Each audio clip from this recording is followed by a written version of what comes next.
right, I think it's time to get started. Good morning, everyone. My name is Ingo Simonis. I'm with OGC staff, and I have the pretty challenging task now because we have a single presentation only session to keep you entertained for an hour and a half. So I will try my best. We do have a microphone available, so if you have any questions, please interrupt at any time. Kai is a long endurance runner. He can easily jump back and forth with the microphone. Yeah, we'll see how it goes in this room, but if you have a question, just raise them high. What I would like to do today is I would like to introduce you to some results from the latest innovation program research activities, and then have a little outlook on an initiative that we have currently. Well, we have a call for participation open. I think there are several very interesting aspects for the ASIP community, and maybe there's one or the other item in this presentation that attracts your attention and you want to join one of our next initiatives. So let's go here.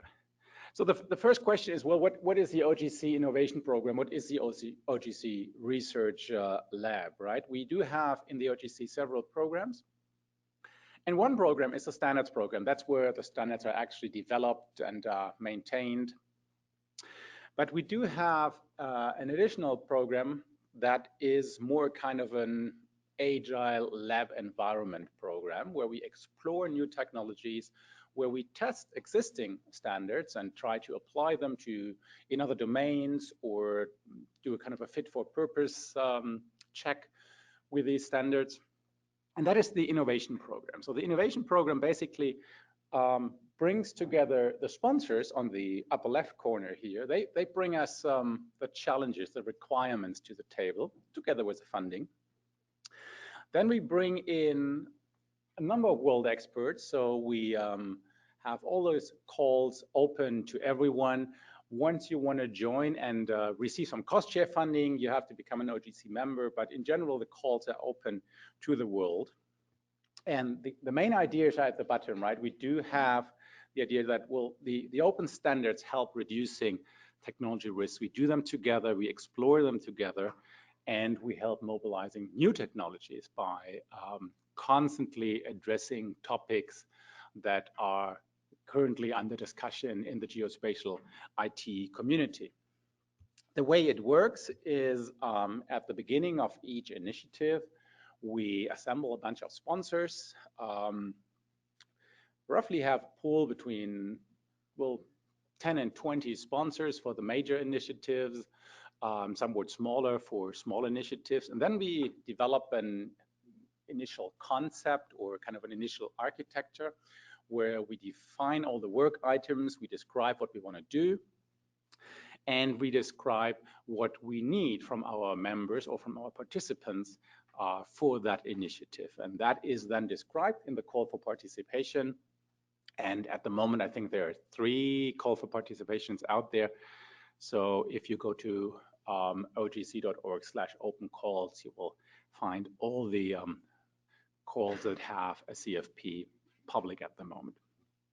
Then we collect all those responses in response to the call for participation. We identify the participants, bring them all together, and then we execute the research initiative. And such a research initiative is usually between 3 and 9 months, not much longer, rarely much longer.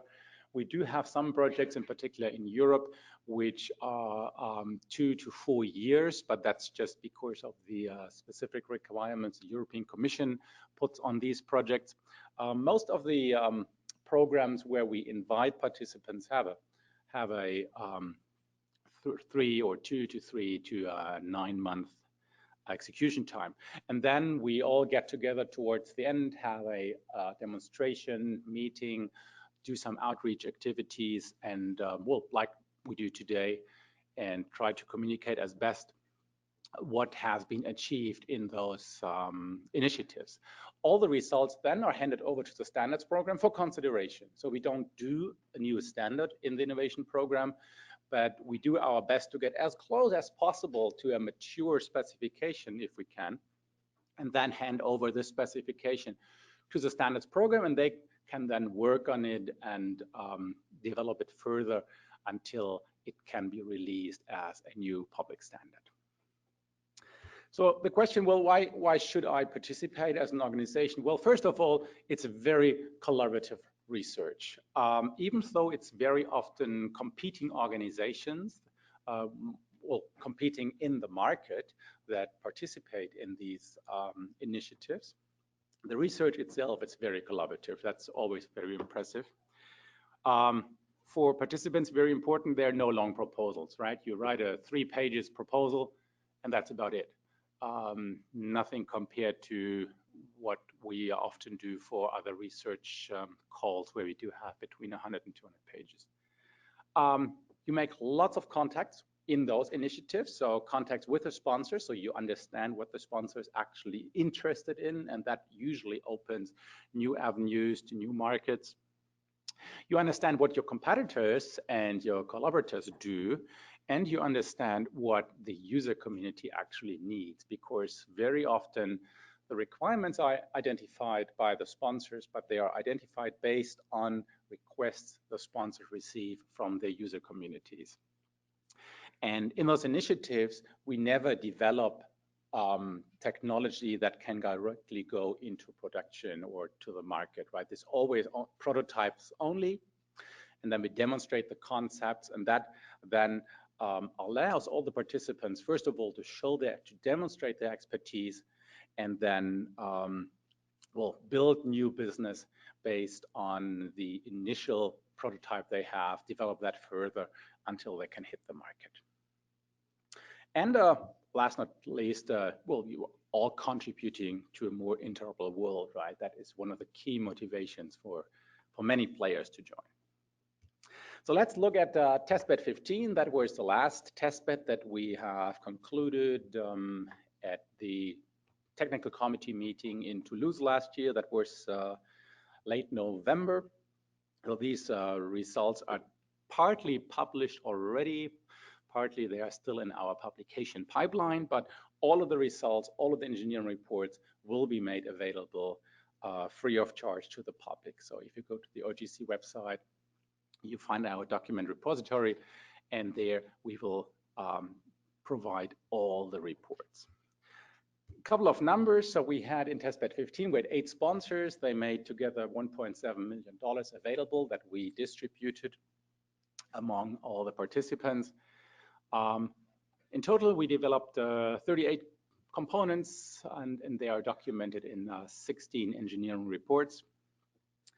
If you want to read them all, I think it's 1,500 pages, so it's quite a lot of knowledge that is in these reports. You most likely want to pick the ones most interesting to you. We do have 5 or 6 different main or major themes: Earth observation application, discovery, federated cloud analytics, machine learning, data-centric security, Delta updates, and portrayal. And these 6 themes had been addressed by 22 organizations or 218 individuals in total. So it was a 9-month initiative, one of the longer ones, one of the bigger ones. The testbeds are usually our flagship research projects. We try to execute them every year. And the testbed 16, the next one, which I will introduce a bit later, that will start in early April and continue into early December. Okay, let's look at the results from these testbeds. Let's look at the Earth observation application discovery. The key idea is that for the last 3 years now, testbed 13, testbed 14, and now in testbed 15, we have developed an architecture around what we call an exploitation platform. The term has been coined by the European Space Agency, ESA, and they have technical exploitation platforms or thematic exploitation platforms. And these platforms provide you quite a number of aspects. For the consumer, it is more or less a web endpoint, a kind of a web starting point or a portal where you find some data, but there is more than the data itself. You have the processing capacities there, and you have the option to submit your own process to that data. The way it works, I will demonstrate in just a minute. The interesting aspect is that these platforms more and more develop into a kind of an app market that allows you to find individual applications, and you can change them right on the platform. You can say, well, this is my first app. The first app should use these input data sets, then produces the following output, and that is then the input for the next application. For the last year, we have looked a bit into billing and quoting as well. Main reason here is that, at the end of the day, someone has to pay for all the processing. And even though with the scientific clouds, lots of scientific users have direct access, a kind of a flat rate access. There are more and more commercial clouds coming up, and more and more commercial data providers are interested in selling their I/O cycles or selling computing cycles. So there are different mechanisms to bill and quote. And in particular, if you imagine having a workflow where you have a number of applications being involved, it needs to be clear who gets what part of the cake towards the end. And the very interesting aspect here for the scientific world is that you have now the chance to sell your application. Whereas before you develop an application, you analyze whatever synthetic aperture radar data set, you produce some result in the form of a map, you publish in a journal about this result, the process, the algorithm, the result, and that's about it. Now you can package your process into a container, into a Docker container, provide a little bit of metadata, and make this application available on the cloud for others. And that then allows others to discover your application, to use it for their purposes, and you will be reimbursed or receive some of the reimbursements that are provided by the other users of your application. For sure, it requires some identity and access management and some execution management for all those applications that we do have. That is more or less the workflow. So we start in the upper left corner. That's our application developer. The application developer mostly develops the application on the local machine, downloads some source data sets, optimizes the application, and once it is ready to be released, the application is packaged into the Docker container. That's our step number one. And then complemented with what we call an application package. The application package is a little metadata file that comes with the application itself, and it describes the application. It says, well, what's the necessary input? What does it do actually? What's the output? What formats are required? How do you need to make data available to this application? Any additional parameters that you have to set as a user at runtime. And this application package is then registered with the exploitation platform. That's step number 3. That step is supported by one of the OGC standards at the web processing service profiled here. We call it the application deployment execution service, but it's essentially a web processing service with a specific mechanism to describe the process. And then this new application is available on this exploitation platform. And now our application consumer comes into play. Application consumer either knows about this application and can introduce or execute it directly, or the application consumer goes to a catalog, which is step number 5 here. And then once the user learned about this application, requests the ad hoc deployment and execution, step number 6. And in testbed 15, that's the step where we looked at in more detail, or the discovery part. What's necessary for the discovery? Well, we need 3 things, right? We do have the apps. The apps itself are capturing a process, and that needs to be made available on a catalog somehow. So we need a data model for the applications or the processes that are provided on these platforms. And we need a catalog interface with a management interface that allows us to register new ones, delete them, update them, and to discover them on the consumer side. The data model itself, well, it's describing what the app can do to a large extent. First of all, on a more abstract level, so kind of some classification, what this app is good for, what is it all about. For sure, it describes the data types and the I/O constraints, provide ideally some quality information, and then all other aspects that you need to execute it. You get some version and provenance identifiers. You have information about the execution environment. If you have specific Docker version requirements, for example, or specific hardware requirements. You get some other elements that you need, and in particular the lower aspects here, the metrics for cost estimation. These are elements which are still under development and currently explored, or we'll start the exploration of these aspects in another initiative that we start in 2 weeks' time. The catalog service interface, well, that allows the discovery of the processing capacities and the management. And the idea here is that we support facet search and we support free text search in combination.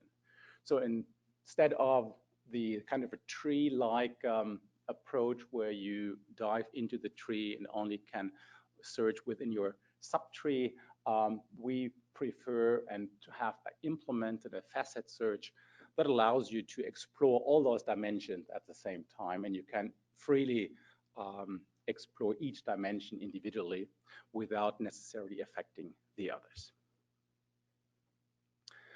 The search interface for sure allows discovery, and the combination with the free text search has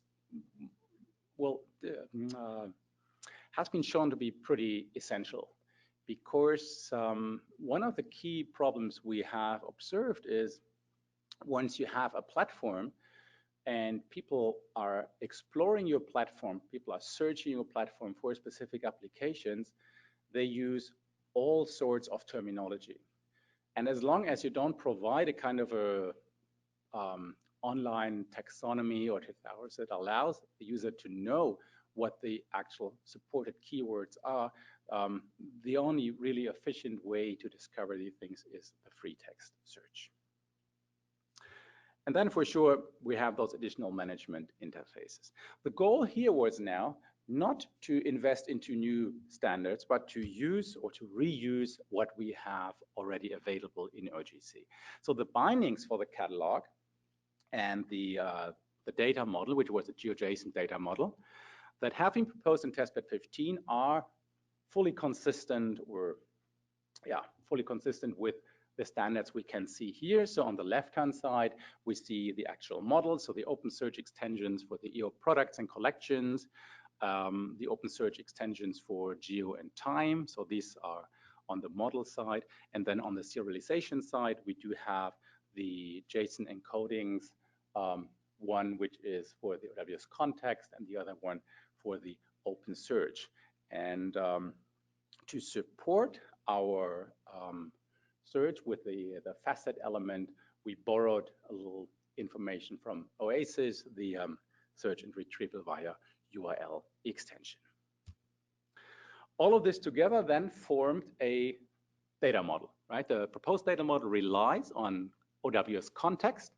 For those of you not familiar with OWS context, context basically allows you to describe a web situation that includes any number of services, data sets, auxiliary information like styles and map layers identification. So you can say, my current view that I have in my client application that has loaded 3 different map layers and coverage layer and has introduced the following processing services in the background, you can make a snapshot of that situation, not without the data, but with the links to all those data services, including all the configuration settings, and then you can reproduce that. And that is the same idea here. We have any application basically modeled as an OWS context document. We had then used those existing documents and added a little bit of DCAD flavor to it. That then allowed us to, first of all, model an application itself as a data service. And it gave us the DCAD data quality vocabulary. We checked with GeoDCAD EAP. It's almost fully compatible. There's one tiny little aspect that didn't match and requires some modification to the existing standards. But overall, we figured that we can, with minimal changes, we can provide a description of an application that I can dynamically deploy in any cloud environment with the existing standards. The only change we had to do is, I guess you're all familiar, we are currently in kind of a transition phase. We are putting most of the emphasis in the development on the new RESTful, REST type API, web API standards. So OGC API for features or coverages. We just had a sprint for 2 days. And this requires some tiny little modifications because of incompatible link mechanisms. But in general, we can say that we can describe our applications nicely. And then for sure, for the service interface, we need a transaction mechanism. And that was fully based on the OGC API common, which is a kind of a core model that is applicable or usable for all the different more specific APIs like features, coverages, or processes. We tested quite a number of use cases. So once we have the design phase completed, which is usually the case around June, July, we start with the implementations. We always try to have at least 2 servers and 2 clients to do cross version or cross instance testing. We call these technical interoperability experiments. And in this case, we had 2 app developers and 2 catalogs. And the idea was, well, to register the application at that catalog. And the catalog then provided the feedback with, well, registration IDs and allowed the management of that registered item, so to update it and to lead it. The next step is we, instead of the application developer communicating directly with a catalog, the application developer communicated with this exploitation processing platform, and the platform itself registered then the application with the catalog. That is the normal case because you as an app developer, you don't want to care about the catalog specifics of that exploitation platform. An exploitation platform that is out there should allow you to register only once, and it should take care of all the other mechanisms and elements that need to be performed behind the scenes to make your application available to the world. And then for sure, we tested all the updates and deletions of the existing applications. And then use case C, as a user of an application, I want to be able to use the catalog service to find my application to perform some specific processing algorithm. So we had a client that allowed us to explore the catalog, and that client then even allowed to explore applications that had been registered with different exploitation platforms. The goal here is that you can then chain applications, even though the applications might be hosted on different application platforms. So this then for sure reintroduces the problem of data transfer. You may have to transfer intermediate results from one platform to the other, but well, you can only minimize data transport to some extent, right? And if the data is not available on all the platforms or the applications cannot be deployed for whatever reasons on all the platforms, then you may have to shift some data from one platform to the other. And at the end of these test beds, there's always a long list of recommendations coming out of it. Here, the most important ones is that to a large extent, it already works with the OGC API definition that we have these days. There are tiny little changes that we need to align. It's mostly very specific, tiny little elements. The interesting thing here is that we started the development before any of the OGC APIs had been matured. So we are using still Web Processing Service 2.0. We are using Web Feature Service 2.0. And then at the very last moment, switched here to JSON representations and to the new common API. And with tiny little modifications, it worked. So that was a very promising sign that we are obviously on the right track with the implementation of those APIs. As I said, we are starting the Earth observation applications pilot in about 2 weeks' time. All our initiatives are open to everyone. So if you want to observe an initiative, you can always sign up an observer agreement, become OGC member, and then can check what we are discussing in those initiatives. And the Earth observation applications pilot has the following architecture. We do have a set of application developers, 4 in total, and we do have 4 different platforms with 4 different data sets. We only see here 2 platforms, right? Data and Processing Cloud A on the right-hand side and Data and Processing Cloud B, but just imagine that we have 4 of them. And the idea is that the application developer on the upper left side produces the application, puts it into a Docker image, and then submits the application to the application registry on the first exploitation platform. And even here, we have multiple exploitation platforms. And then the idea is that the exploitation platforms has access to the application and can then dynamically deploy and execute it on the clouds close to the physical location of the data upon request. And given that this already works to a good extent, because we have tested it now in testbed 15, we have developed it over 3 years, tested it now, we are now doing all the maturity tests. You can't really read this from far behind, but what it basically says is start simple, that's the left-hand side, have many application developers, and then allow others to discover these applications, then allow others to chain applications on one platform, then allow, again, other players here to chain applications across platforms. And then if we do have additional data sets, the idea is that you can even make your own data sets available to these platforms.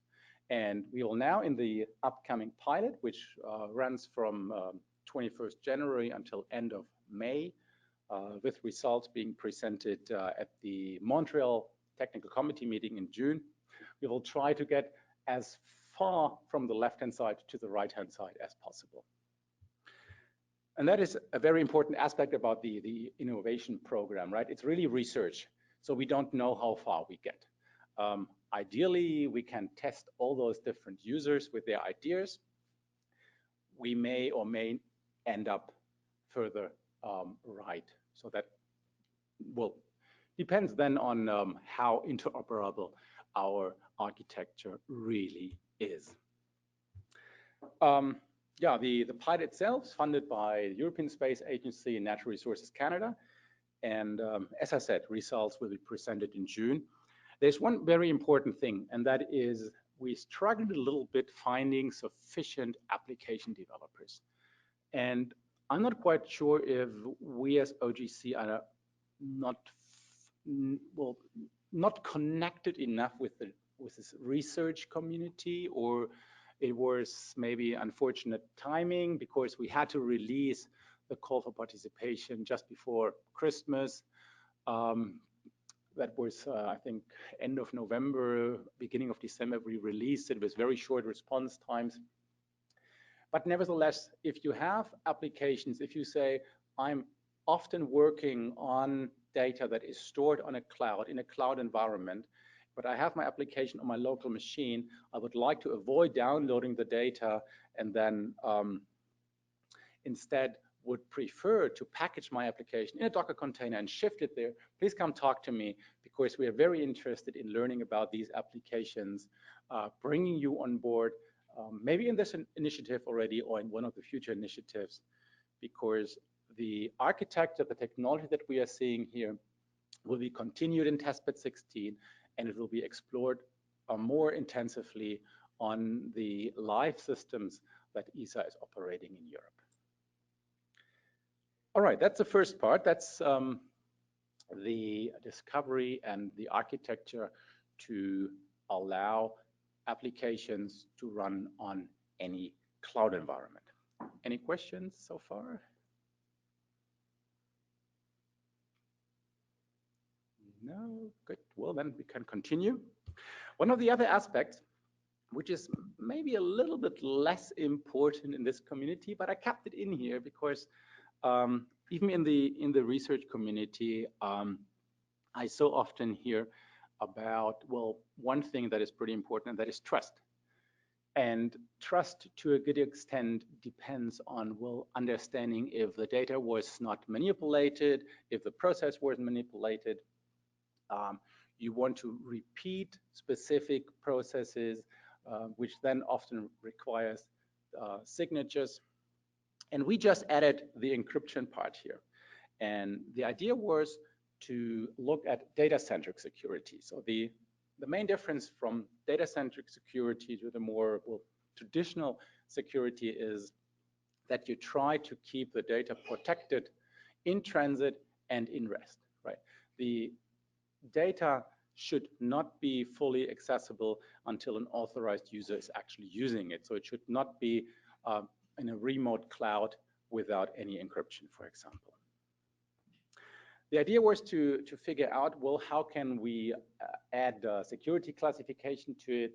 How can we make sure that it is all-time encrypted, and how can we still discover the data? Because data that is encrypted in a database, well, if you can't read anything, you can't know what you can ask for, and that is often, well, then pretty rapidly pretty problematic. So the question is, to which extent do we have different levels of encryption, or maybe even not encrypted metadata that allows you first to learn what you need to do in order to find out what the database includes? And then we had a number of fictitious clearances and demo users, who were some with top secret clearance down to unclassified, and then a number of feature types on feature services, so roads and points of interest and landmarks and states, with, again, a fictitious classification scheme. And then we just tested, right? Who is actually allowed to see what? And that was then executed in a environment with standardized security interfaces. So we see here policy enforcement point. And we did lots of tests for those different situations. So the different users with the different clearances and the data with the different clearance requirements, and then figured out what actually worked together and what not. One very interesting aspect is that we then extended it to more kind of a situation-aware security. So on the left-hand side, you see that the user is outside a specific area, and outside of the specific area, you only see 2 or 3 points of interest on that map. As soon as the user gets inside the specific time window and the area of interest, you see that you suddenly see much more information. And that is a situation we hear of very often, particularly with disaster situations, where even specific units are not allowed to see everything until they get closer to the scene or already at the scene. Encountered challenges, well, as I said, right, if you do have a container with encrypted data and sort of or kind of encrypted metadata, you need to figure out, well, you have 2 different specifications, you have 2 different formats, you need to describe them, and you need to learn how you can actually explore the data. You have some key management that you need to take care of, and then you have to make sure, and that's coming down to the, or back to the trust aspect, that your standards actually support things like digital signatures, which unfortunately at the moment they do not. Main results, well, we had 3 different scenarios with digital signatures, with the different media types, and then the different clearance situations, implemented always with the policy enforcement infrastructure that is compliant with the security standards we have in OGC. Future work, well, for sure we have to look further into those container formats with the multi-encodings and further investigate how to support digital signatures for all the items that you deal with. That's security. The next one is machine learning. We had a very, very big machine learning task in the testbed. Machine learning will, as you will see in a couple of minutes, will definitely continue into testbed 16. We had 5 different models: the Petawawa Forest Change Prediction Model, a New Brunswick Forest Decision Maker Model, a Quebec Lake River Differentiation Model, Richelieu River Hydrolink Data Harvest Model, and an Arctic Web Service Discovery Model. And the key here was not so much the model itself, the performance of the model itself, but how can this model be used with standardized services providing the data, the training data, the actual exploration data, or the processing data, and how can machine learning models be integrated into standardized infrastructures. That is the Petawawa Research Forest. That's eastern Canada, next to Chalk River. And the idea here was that first we want to detect and remove the high altitude cloudlets, the popcorn clouds from the Landsat and Sentinel-2 scenes. Once we have removed them with one machine learning model, we want to produce a, well, cloudless ideally, or minimum cloud image mosaic. And then we want to run a second machine learning module to do the land cover classification. So the first step was we have our client. The client contacts a catalog service and discovers all satellite scenes with a maximum cloud cover of 70% to get rid of all those almost fully cloud covered scenes where we can't extract many pixels anyway. Once the client had discovered these data sets were referenced in web processing service calls. The machine learning model loaded all those data sets and then identified those areas without clouds and cloud shadows, and eventually produced a mosaic of the entire Petawawa forest site without any clouds over a specific period in time. And then the result of that first model, the full mosaic, was handed over to our second model, and that was running a land cover classification and to identify the various areas within this forest. And these then were made available at 2 different services: a mapping service to just produce a nice map, and a coverage service to produce the data as a coverage. And we explored to use the API features. So we basically produced polygons with unique classes and provided these back to the user. That worked very nicely. We learned that as long as the data is rather static, or not changing very often, not streaming in any way, we can integrate those different aspects very well with the different standards we have. It requires, in the ideal way, mechanisms to load scenes by identifier. That was the case here, and as long as that is the case, well, that integration is rather smooth. And then, because we didn't want to test the combination of the different machine learning models in isolation, we produced a single cloud environment where we used CWL, a workflow language that allows us, because there are processing engines or execution engines for this workflow language, to execute the entire workflow by basically pressing a single button. So the entire workflow, the cloud detection, removal, mosaicing, land cover classification, could then provide it as a new process that consists of two individual elements, but not visible anymore to the caller, to the consumer. The second model was the New Brunswick Forest Supply Management Decision Maker model, which is just a very long name.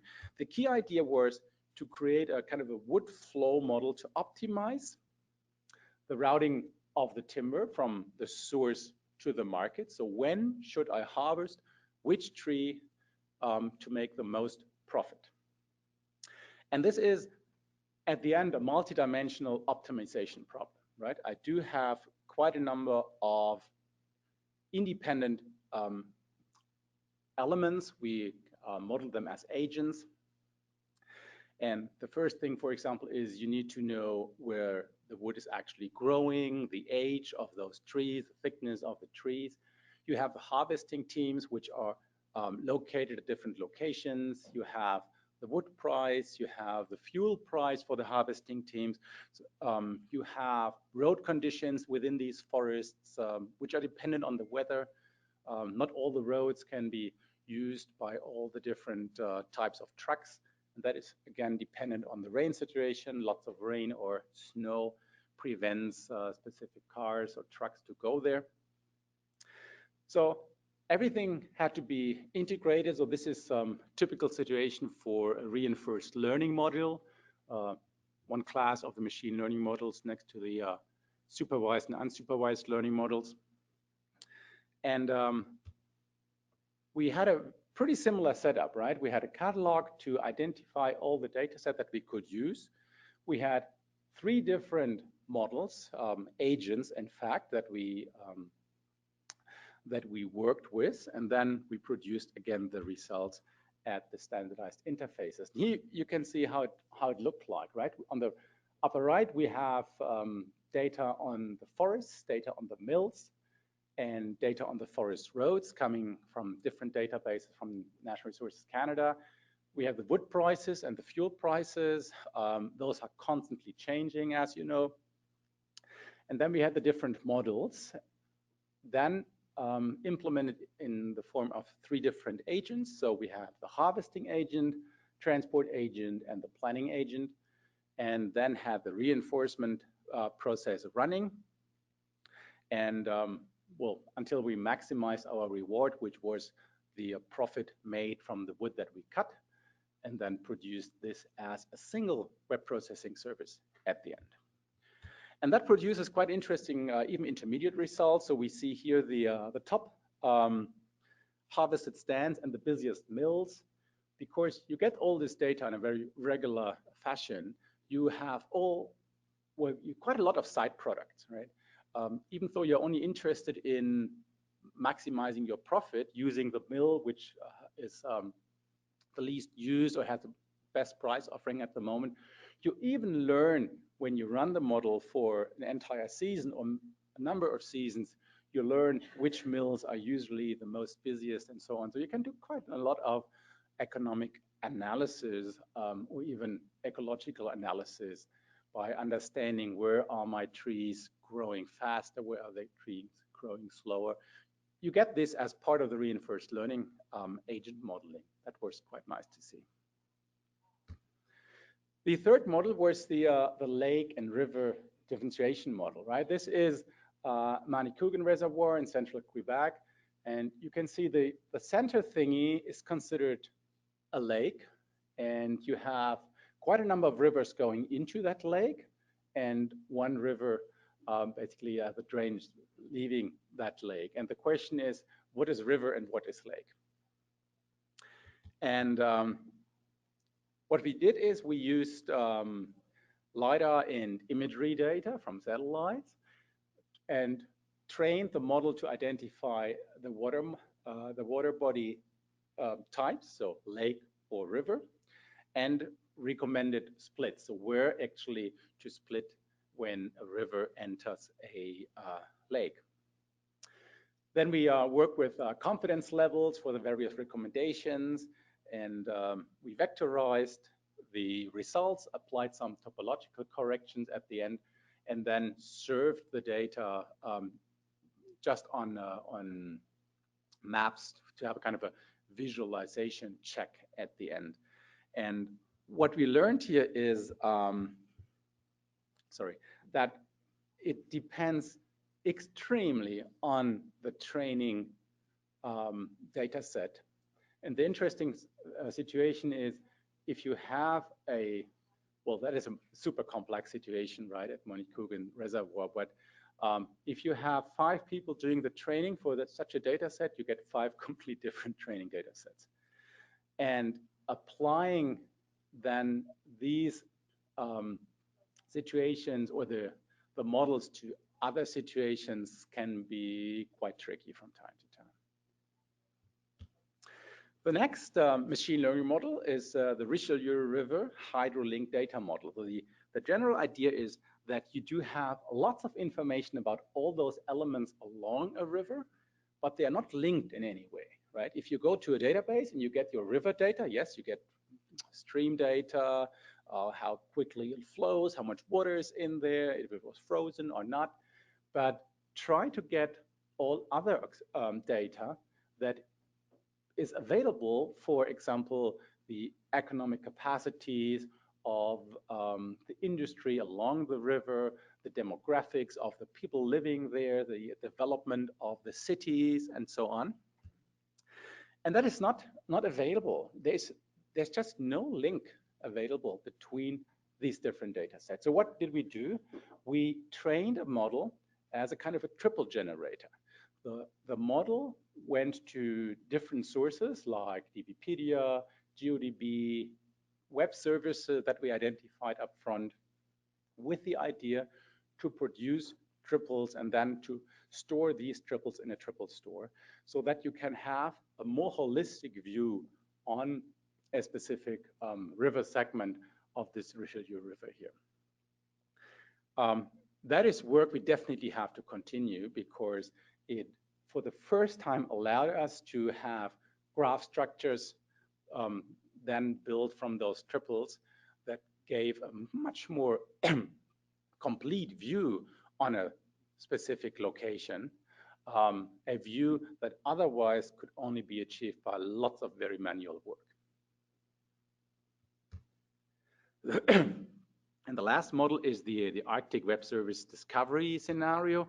The interesting thing is if you search for data, that you always find lots of services claiming that they have data for you, and then you contact the server, you interact with the server, and you very quickly get rather frustrated. And why is this a case? Well, here it is a bit of an extreme example, but we do quite a lot of work with NRCan for the Arctic and to support them in their circumpolar science. And what's happening is that, first of all, almost all web services that provide a bounding box that identifies the area where the service is providing data for, this bounding box in the default settings is the whole globe. So you find services and you check the bounding box, you think, oh, I found one, and it was just that the default setting wasn't changed. That situation, I mean, it's a setup problem, setup bug, but it happens very, very often. Then we do have lots of services that are cleverer, and these services actually calculate the bounding box by looking at the data store that they are front-ending. But here we have the situation that if you have, for example, a single vessel that crossed the Arctic Circle 20 years ago once, you do have a data point that is whatever at 69 degrees north. The service correctly identifies this as part of the bounding box and says, yes, I do have data for the Arctic, but it's almost impossible to find it, right? Then you would need to run all those queries, and it's frustrating, and you only want to have these data services that provide you sufficient, and sufficient is different for all the different users and different usage scenarios.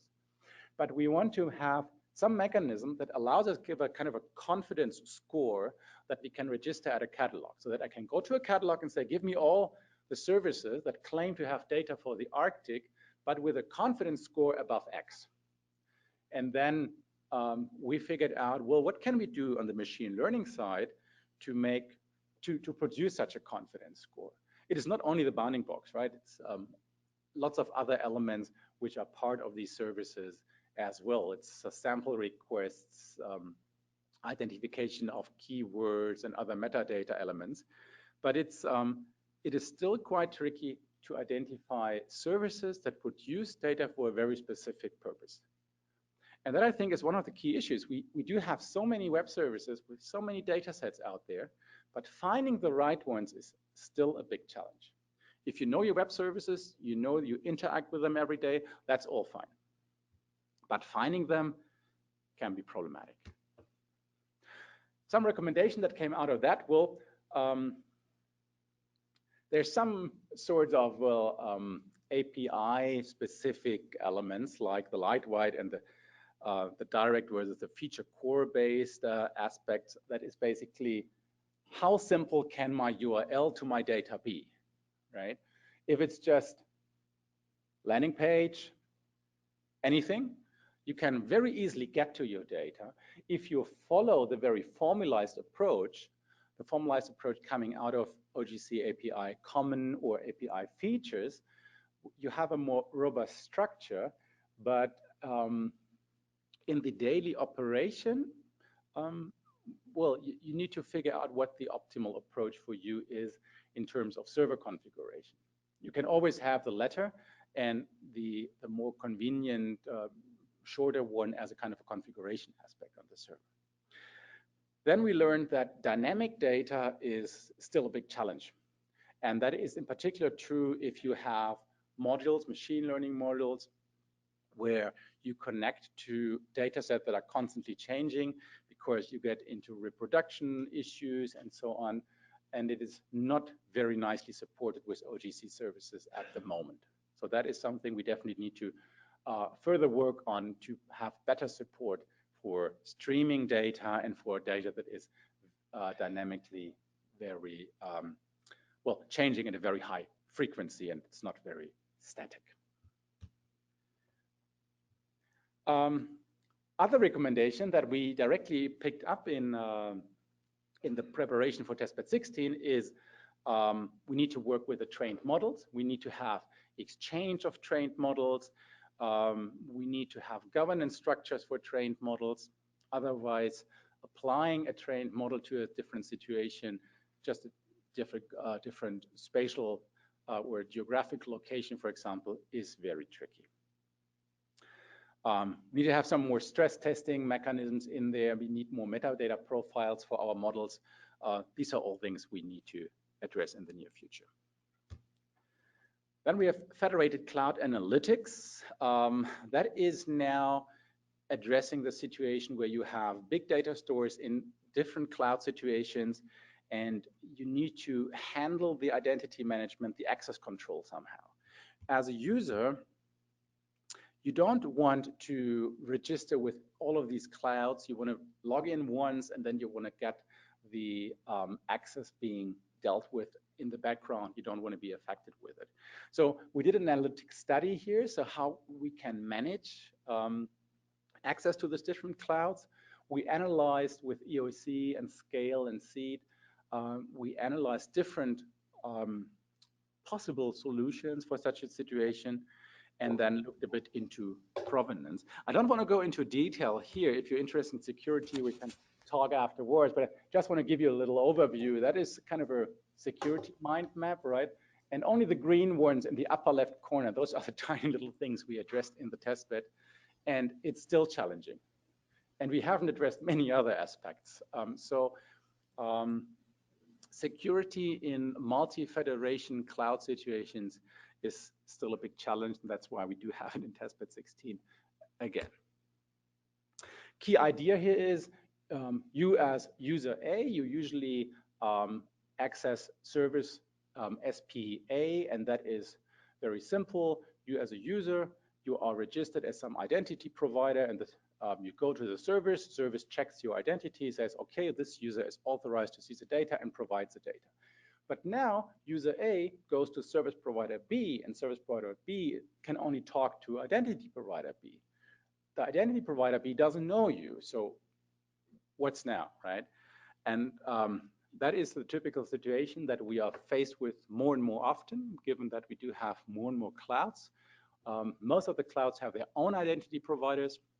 We do have very big ones, like Rome, for example. Well, that works very well. But we do have lots of smaller ones now as well, in particular with all the commercial clouds coming up. And then federating identity and access mechanisms is growing important. Future work, well, interfederation, first of all, the definitions are often pretty unclear or differently implemented and interpreted with the different clouds. That leads to additional issues. Policy enforcement across different clouds, well, as long as you have similar security infrastructures, yes. As soon as you don't have them anymore, you can't just easily exchange rules, for example, across clouds. That becomes pretty tough. And then accounting and billing capabilities, well, that becomes more and more important. And the question is, if you have a very expensive request to enormous amounts of data, how can you, well, what happens if one of your workflow parts fails? Who's actually responsible to cover what sort of costs? That's security. Now the last one from testbed 15, and that is portrayal. If you look at portrayal, the situation is very simple. You see a map, and the map is rendered in a specific way because a specific style is applied to that map. Now you want to make this map with the same style available to someone else. But well, at the moment, you cannot easily exchange styles or make styles available. You cannot easily modify styles that have been produced by someone else. So if you look at the style situation and at the map situation in general, we have 4 major blocks. First, we have the different, well, maps, or here more specifically, tiled maps. You want to handle these efficiently. Then you have all the styles necessary to render the maps correctly.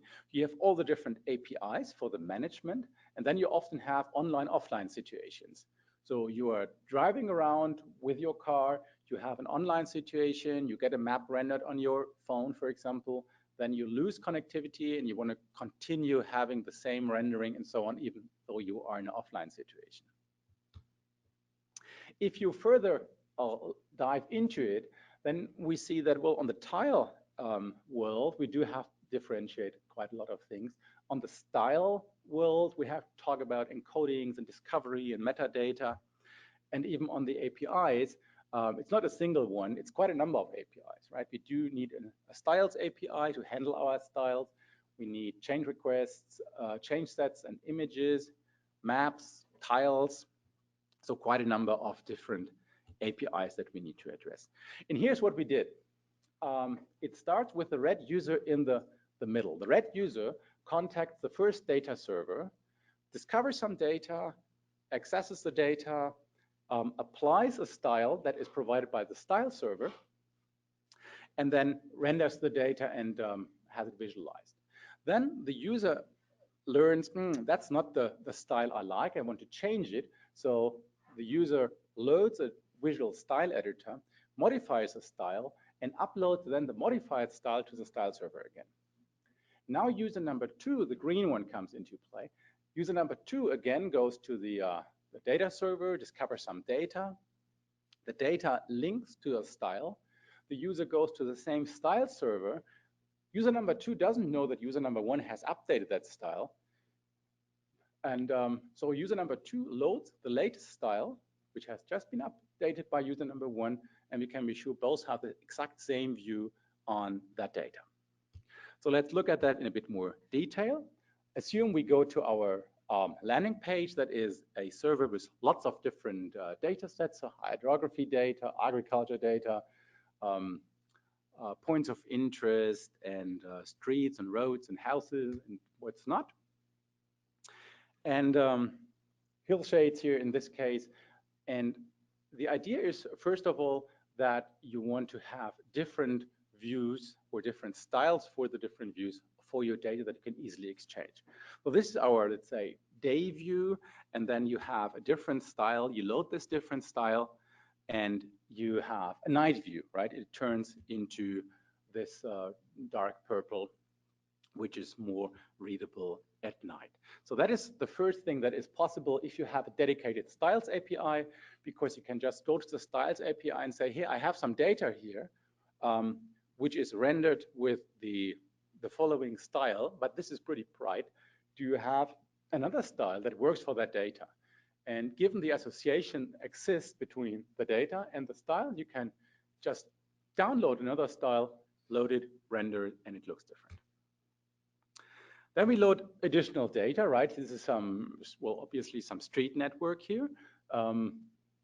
Pretty dumb, it's just all blue. Then we load the corresponding style and we see, well, it's a city with some streets, some housing areas or industrial areas, a river at the bottom.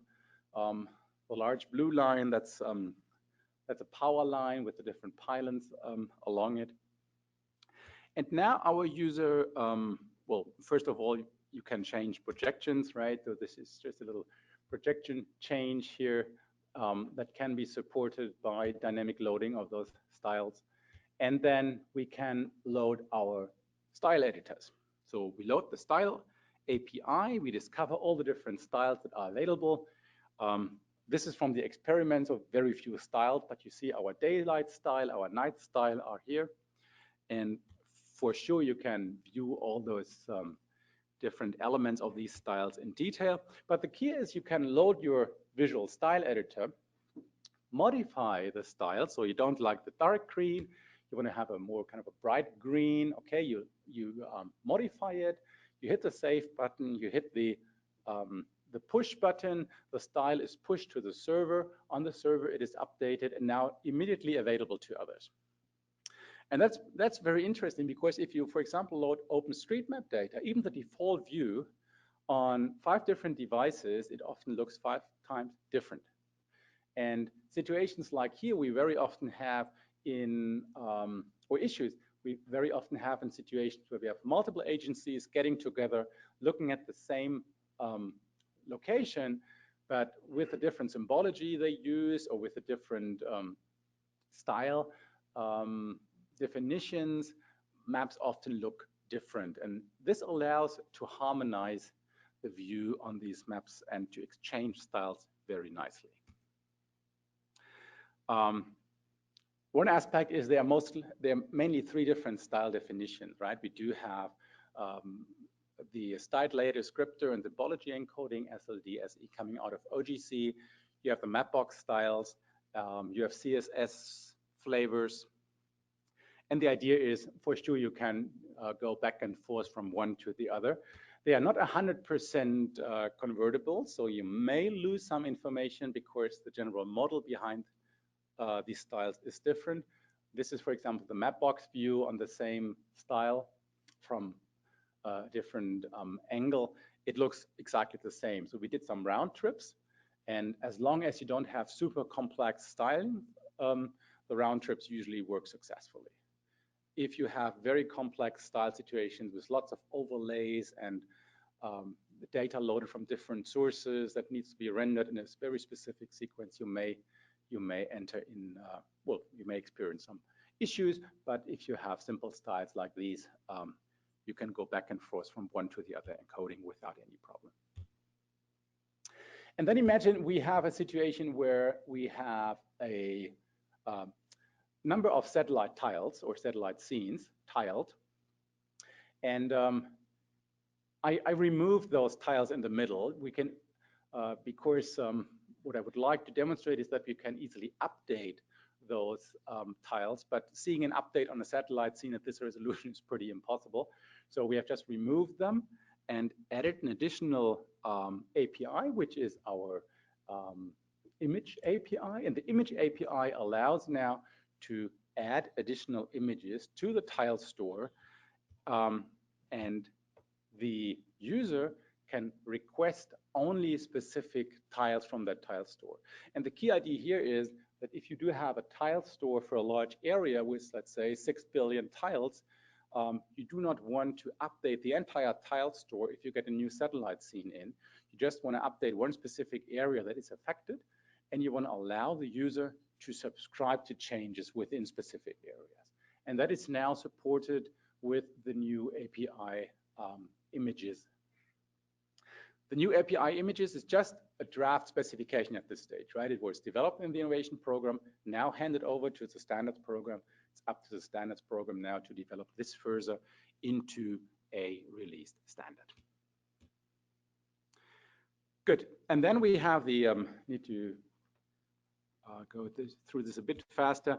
Then we have experimented, just to give you some impression here, with different client applications. This is another client that now loads everything from a geo package. The geo package is more or less like a shapefile, a data container that contains now not only the data, but even the styling information. It contains all the symbols. It does not contain the fonts yet, if you have fonts on your map, but that is one of the next work items that need to be added to that geo package. Overall, this portrayal framework developed quite a number of new applications. So we new APIs. We have Styles API, that's the most mature one, Maps API, Tiles API, Images API, and Changes API. So from a single testbed thread, we have now 5 new APIs, all handed over to the standards program. Styles API will form now a new standards working group. The others will probably go through some more iterations. And then, well, we updated the geo package with style information and produced some more conceptual model that allows us to link all those different elements, like the styles, the data, which style is applicable to what data, how can I find a style from my data, and so on. Last thing, Delta updates. Delta updates is the retrieval of data with priority flags. And I'll probably skip this here because of the timing. And I want to show you now and invite you to join us for testbed 16, what we do in testbed 16, because I think this includes quite a number of tasks which are highly interesting to the Earth observation science community. The call is just out there. So this is the full address that takes you directly to the call. If you go to opengeospatial.org/open calls, you find all the open calls. Deadline is about a month from now, 9th of February. We do have a question and answer webinar coming up end of January. And at the moment, we have $1.6 million funding available. So I think we can support the participants quite nicely.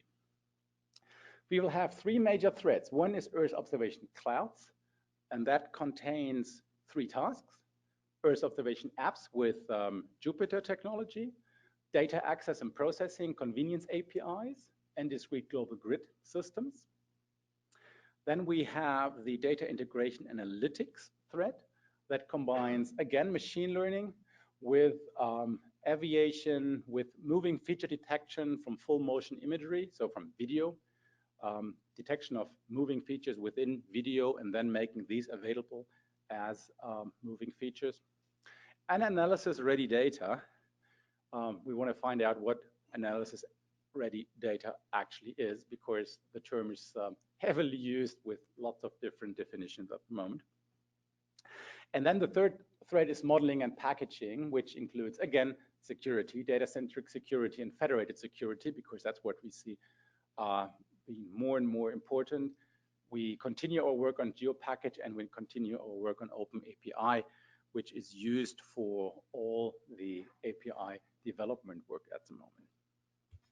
Let's look at the EO apps with Jupyter. Well, Jupyter notebooks shall be shared with other scientists. That's the idea, right? You develop your Jupyter notebook, you want to share it. Well, in principle, that's super simple, because a Jupyter notebook is a JSON document that contains some text, some source code, some rich media output and metadata. That's about it.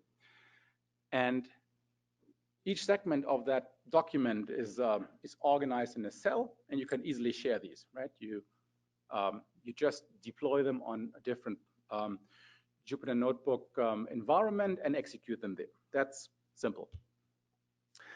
The key challenge is now that you want to explore, well, how can I do this and load my data efficiently, and how can I do this in rather complex environments? So you want to explore how the programming code developed by one scientist can be shared with others in first a secure way, and second in a reliable way. And the problem is, well, the two major problems we want to address here is first, the data retrieval part. So if you have just a local file that you process, well, you do this all in memory, that's not a problem, very simple. But if you have lots of different data environments that provide you or can provide to you some data, well, how to do this in the optimal way? You have all those different standards, all those different encodings, all those different formats. So that is the first major item. And the second one is building and executing workflows. So you share the Jupyter notebooks, but what happens if you want to chain them into a workflow? How can you do this? How can you execute that workflow? How can you debug such a workflow? How do you learn as an outside user which part of your workflow failed? And that is just a long list of things we want to do in this testbed, right? We want to look into GISTs, how can we use them? What role does Jupyter Hub plays? Is binder and temp NB, is that still relevant or not? NB convert, paper mill to execute the notebooks from the command line. Well, what role do they still play? The dashboards, are they fully superseded by Voila or not? Voila and supports quite nicely the interactive widgets, but well, how do we do these in particular if we do have distributed environments? How to chain the specific processes in a processing graph? Well, that's so it's a very kind of a holistic view on where do we stand at the moment and how do we work with Jupyter notebooks if the key vision is sharing and reusing notebooks in other environments. And one very important aspect here is the data access, right? The data access and processing. So for the end user, a function call to whatever, calculate the minimum temperature value for a targeted area that shall look exactly the same if you have a local file, you do it all in memory, you do it whatever in your in-memory X array structure, or you do it somewhere on the cloud on a remote system. For the user, it shouldn't make any difference. User says, this data, this algorithm, go, and simple function call, and then the results come back in a specified format. How can we achieve this? And the goal is to develop such a data access and processing API. We call it DARPA, Data Access and Processing API for, well, lack of a better name for now. There is a OGC working group that has just been formed on data exploration and data handling on remote clouds and access interfaces. And we try to support this group as much as possible in this testbed. And here the key challenge is, well, first of all, we need a resource model that links specific function to specific data. Not each function can be executed on each data. We need to build an API itself. How does it look like? We don't know yet. And then the question is, well, what data formats work best for data retrieval in which situation, right? We do have so many different data formats. Some have been developed and are still in very intense development. Others are very established. Some exist only because of very fancy reasons. Nevertheless, we do have lots of different formats. And to understand in such an environment what format works best when is pretty important if we try to get towards a single API that can be used most efficiently. So can we constrain to a limited set of formats? Is there kind of a best practice to provide that we can say, well, if for the following situations, if you only use these X formats, your level of interoperability goes up that much? These are the questions that we would like to answer.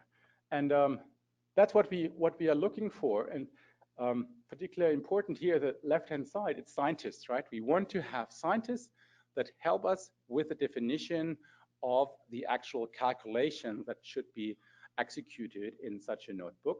And then we fund quite a number of notebooks and API endpoints. So with this web API, that is our data access and processing API that is then connected to several platforms or one platform.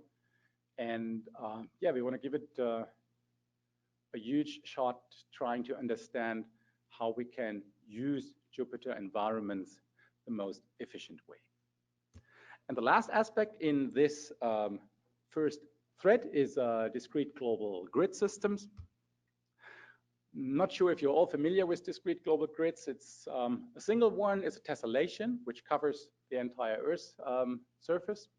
And then you can have a system of those individual grids, which is then a series of discrete global grids that are progressively finer resolution so that you can dive from a single very big cell into a very, very small cell that identifies only a tiny little spot on Earth. There are different types for sure. The most common used are the octahedrons, and it looks like in the lower level here on the right-hand side, you have a couple of touching points with the Earth surface, mostly located somewhere on the oceans, and then you build your cells progressively, and then, well, at the end it looks like this, right? You have your entire globe covered with those cells, and we have them at different levels of resolution. You must cover the whole Earth. The cells should not overlap. There are a couple of requirements for these systems. And we want to build one. We want to build one that then eventually gives us something like that, finer cells at the various levels. And we want to build a GGS reference library, and we want to explore it. So in the middle, we have the web browser. The web browser has a visualization library. The web browser wants to go to a web server, uses a client API, loads specific cells, and visualizes these. And the general idea is that a web server ideally does not need to bother with projections and stuff like that anymore. A web server can just provide cell IDs for the data that is available. This testbed is the first start on developing a DGGS environment. There are DGSs in daily use very successfully. Uber H3, for example, is one example, right? The entire Uber infrastructure on the geospatial side is actually executed on a DGG. And we want to build a first implementation that allows us to then build servers. This is an exception. Here we request, as that's the only item we have in the entire testbed, where we request an open source implementation because we want to initiate the discussions and want to support the discussions, allow people to play around with it. So we will have a DGGS server. We need to develop an API so that you can exchange the DGGSs at the end. And then would like to see how a client can connect to these and ideally even talk to services that make their data available using cell identifiers. Second thread, data integration analytics. I just want to focus on the machine learning here because I think that's most interesting. We do have 4 key elements that we would like to address. First is training data. We want to discover the training data, and we want to understand how it was produced and what we can actually do with it, which is one of the big challenges that the machine learning community is actually currently faced with. Then we want to learn how we can deploy and execute the different machine learning environments using our technology from the Earth exploitation platform environment. So we would like to package a machine model machine learning model and send it to a cloud environment somewhere, and that should then use our data processing platform WPS that has been developed so far. And on the right-hand side, you want to check, well, how to deal with streaming data, event streams that might or might not come from centralized interfaces, and then visualize results. So more precisely, on the left-hand side, we see quite a number of existing data platforms, EODMS, for example, or PB Open Maps, that all Canadian platforms. These platforms shall be front-ended with an OGC API, and then the machine learning model should communicate with these different platforms and make use of the training data that is provided in a well-defined way. Even here, we do have quite a number of training data sets that we will fund, 3 different machine learning tools, and then 2 client applications. So we see here again, we always have at least 2 of each so that we can do the cross interoperability testing. And then the last thread is modeling and packaging, data-centric security, federated security, geo-package, open API. I don't want to go into any details yet. If any of these topics of interest to you, please have a look at the call for participation. Here again is the address of that call. There's a webinar, takes place January 28th at 10 a.m. Eastern. So if you have any questions, send us an email or join the webinar where you can ask questions as well. And the deadline, as I said, is February 9th. One very last item, and that is the disaster resilience pilot. We did a first phase of that disaster pilot last year. The pilot had 2 phases. One was a concept development study, and then we invited OGC members to provide us a set of clients and services and integrate as much data as possible for disaster scenarios. And we are a bit late in time here, so I will skip the most of these aspects. But we do have quite a number of conclusions coming from the study. And then we did very nice, oh, this is all animated, very nice pilot implementations in the second phase, which happened over 2019. We had lots of different disaster scenarios where we integrated up to, I think in total, we integrated 55 different data sets. For example, to identify areas that are inundated, to identify the best routes for first responders and so on, to analyze damages to agriculture or to houses, depending on the type of disaster we explored.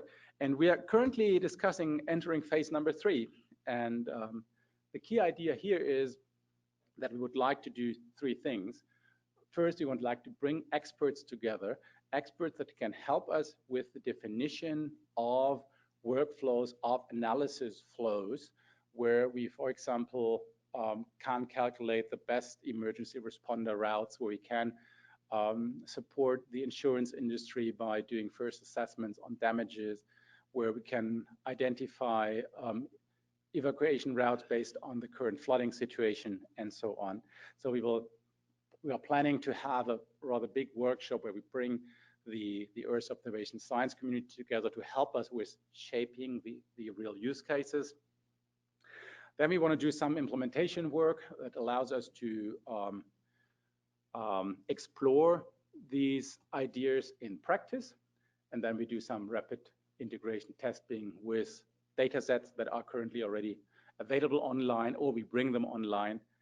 The 3 dots mean we are not fully there yet. We are just discussing with the various sponsors. We are the final phase of these discussions. So if you're interested in disaster responses, analysis of disaster situations, please check the open calls website regularly. We will send out a press release as well once we are there, but we are planning to do something within the next 2 months on that topic. All right, that was a very condensed overview of what we did in, well, several of the projects. That is only a fraction, right? That was just 3 projects out of 12, I think we did over the last year. But, well, that was probably already a bit of an overload. So try to select the ones being most interesting and important for the EO science community. Yeah, and I can only invite you to join us for future initiatives. It's always a great pleasure to see new participants joining these initiatives. It's a very, very friendly, very collaborative environment. If you're interested in talking to sponsors, so NASA is in the room as a regularly returning sponsor, for example. Come talk to me. George is here. He's supporting me in many of these initiatives. So if you have any questions, feel free. Let's talk over lunch. Thank you very much.